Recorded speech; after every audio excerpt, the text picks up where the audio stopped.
कल लिखा दिए तो दूसरा मीनिंग, ठीक है। अब यहाँ पर हमने लिखा TDS means tax deducted source. TDS का मतलब होता है जो टैक्स का कटौती करता है, ठीक है, उसी को हम कहते हैं टीडीएस। तो टीडीएस का पूरा नाम क्या है? Tax deducted source. The concept of अब टीडीएस का कॉन्सेप्ट कहां से लिया गया? तो टीडीएस का कॉन्सेप्ट आपका इनकम टैक्स से लिया गया। किससे लिया गया? Income tax. उस दिन भी बताए थे कि डायरेक्ट टैक्स में हमारा क्या आ जाता है? Income tax. इनकम अब इनकम टैक्स के अंतर्गत टीडीएस, इनकम टैक्स के अंतर्गत टीडीएस, टीसीएस, एफबीटी, ये सब किसके अंतर्गत आता है? इनकम टैक्स के अंतर्गत आता है।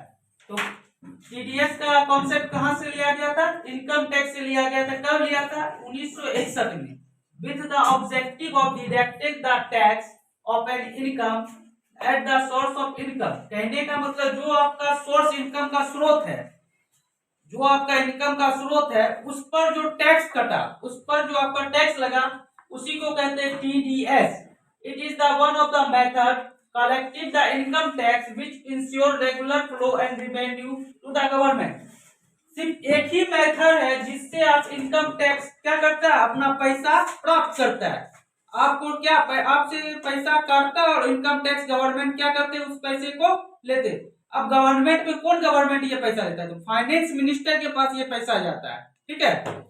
उसके बाद वहां ना मोदी जी के पास, कोई सरकार के पास, ये किसके पास जाएगा? फाइनेंस मिनिस्टर के पास। अब इसी में कुछ स्ट्रक्चर बताइए। Deduct, seller provide service and bill the deductor buyer. Deduct कहने का मतलब जो कटौती सेलर को हुआ, क्या चीज में? सर्विस को प्रोवाइड कराने में। बिल द डिडक्टर बायर, तो किसको प्रोवाइड कराने? सर्विस को, मतलब प्रोवाइड कराने। जैसे हम संतोष को कोई सामान खरीद दिए, तो उस कंडीशन में जो हमारा टैक्स कटा, तो हमारा टैक्स किया कटा तो कौन दिया? कस्टमर दिया हमको रिटर्न। तो वो टैक्स हमको क्या मिल गया? रिटर्न बैक मिल गया। उसी तरह deduct makes payment after deducting TDS. Deduct मतलब कटने वाला जो पेमेंट है, जैसे आपको पेमेंट मिलता है, सैलरी बनता है, आपका जो पेमेंट बनता है, उस कंडीशन पर जो आपको पीएफ मिलता है, ईएसआई मिलता है, तो वो जो कटता है उसमें आपका बेसिक सैलरी या अदरवाइज डीए सैलरी में जो आपका पीएफ कटता है, वो भी टीडीएस कंडीशन ही पे काटा जाता है, ठीक है। अगला है टीडीएस, सॉरी डिडक्ट रिमिट्स। रिमिट्स कहने का मतलब जो आप लेन देन करते रहते, ठीक है। Deduct remits the TDS amount into bank treasure. अब बैंक खजाना, मतलब बैंक खाता से सिंपल सा समझिए, बैंक खाता, ट्रेजर मतलब हो जाता है खजाना, मगर यहाँ तो सिंपल सा समझिए खाता। अब बैंक खाता से जो आप लिमिटेशन, मतलब बोलते हैं 50,000 60,000 रुपए का लिमिट रहता है, ठीक है।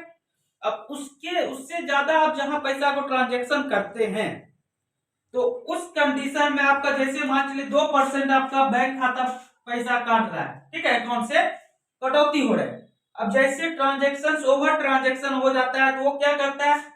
लिमिट को बढ़ा दिया जाता है। कहने का मतलब क्या है? जैसे ओवर ट्रांजेक्शन होगा तो 2 के जगह पर आपसे 5% के रूप में पैसा ले लिए, या आपका अकाउंट में पैसा कम भी है तो उस कंडीशन पर भी आपके पास यही प्रोवाइडर यूज होता है। अगला पूरा bank treasure remits the amount of the government. अब वो जो ट्रेजर अमाउंट, जो आपका टैक्स बनता है, क्या वो मान चलिए आपका जो टैक्स बनता है वो किसके पास रहता है? मैनेजर पास में। वो आपके डायरेक्ट किसके पास चला जाता है? गवर्नमेंट के पास। गवर्नमेंट में कौन? गवर्नमेंट के पास फाइनेंस मिनिस्टर के पास, ठीक है। उसके बाद पूरा deductor file the eTDS to NSDL. अब फाइल को कैसे हम डिडक्ट करें कि मेरा टीडीएस कितना कटा? तो आप एनएसडीएल वेबसाइट पर जाकर, जैसे हम एनएसडीएल वेबसाइट को अपलोड करेंगे तो हमारा ईटीडीएस करके फाइल ऑप्शन इंफॉर्मेशन आएगा, ठीक है। उस पर जाकर जैसे हम क्लिक करेंगे तो हमारा इनकम टैक्स का डिपार्टमेंट आएगा। पूरा इनकम टैक्स डिपार्टमेंट पर जाकर जैसे हम क्लिक करेंगे तो हमको क्लिक करना होगा ईटीडीएस। उसमें बहुत सारा ऑप्शन आएगा, फाइलिंग आएगा, टीडीएस आएगा, ठीक है, टीसीएस आएगा। तो उसमें से आपको किसी को सिलेक्ट नहीं करना है, टीडीएस में जाना है और इसमें जाकर एक ऑप्शन ईटीडीएस वाले ऑप्शन को सिलेक्ट करना है। तो आपको पता चल जाएगा कि आपका टीडीएस कहां कहां से कटा है और कहां कहां बचा है।